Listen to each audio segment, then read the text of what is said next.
నమస్తే అందరికీ. అయితే విషయం ఏంటంటే హైదరాబాద్కి 80 కిలోమీటర్ల దూరంలో ఉన్న వికారాబాద్ జిల్లాలో దామగుండం ఫారెస్ట్లో ఇప్పుడు ఇండియన్ నేవీ వాళ్ళు వాళ్ళ కమ్యూనికేషన్ గురించి రాడార్ ప్రాజెక్ట్ కట్టబోతున్నారు.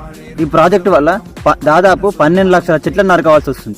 అయితే ఈ ప్రాజెక్టుకి గత ప్రభుత్వమే ల్యాండ్ కేటాయించింది, కానీ కొన్ని సంఘాలు కోర్టులో కేసు వేయడం వల్ల ఇన్ని రోజులు హోల్డ్లో పెట్టింది. ఇప్పుడు కాంగ్రెస్ గవర్నమెంట్ దీనికి పర్మిషన్ ఇచ్చింది. అయితే ఈ ఫారెస్ట్ ప్రత్యేకత ఏంటంటే మన హైదరాబాద్లో ఉన్న హుస్సేన్ సాగర్ ఇట్లా ఇదే ఫారెస్ట్లో పుట్టిందంట. ఈ ఫారెస్ట్ హైదరాబాద్కి 50% ఆక్సిజన్ ప్రొడ్యూస్ చేస్తుంది. ఈ ఫారెస్ట్ లో రాడార్ ప్రాజెక్ట్ కట్టడం వల్ల వర్షాలు పడ్డప్పుడు అక్కడ వాటర్ ఇనకక ఆ వాటర్ అంతా హైదరాబాద్లోకి వచ్చి హైదరాబాద్ మునిగిపోయే ప్రమాదం ఉంటుంది. ఈ ఫారెస్ట్ నుంచి వాటర్ రాకపోవడం వల్ల హుస్సేన్ సాగర్ ఇట్లా ఎండిపోయే ప్రసక్తి వస్తుంది. కాబట్టి ఇట్లాంటి పర్యావరణాన్ని హాని కలిగించే ప్రాజెక్టులని మన తెలంగాణలో పెట్టకూడదని ప్రతి ఒక్కరు స్పందించి #సేవ్ దామగుండం అని మీ సోషల్ మీడియా ప్లాట్ఫామ్లో పోస్ట్ చేయాలని ప్రతి ఒక్కరిని నేను కోరుతున్నాను. అలాగే తెలంగాణ గవర్నమెంట్కి ఇట్లా దీని గురించి క్షుణ్ణంగా పరిశీలించి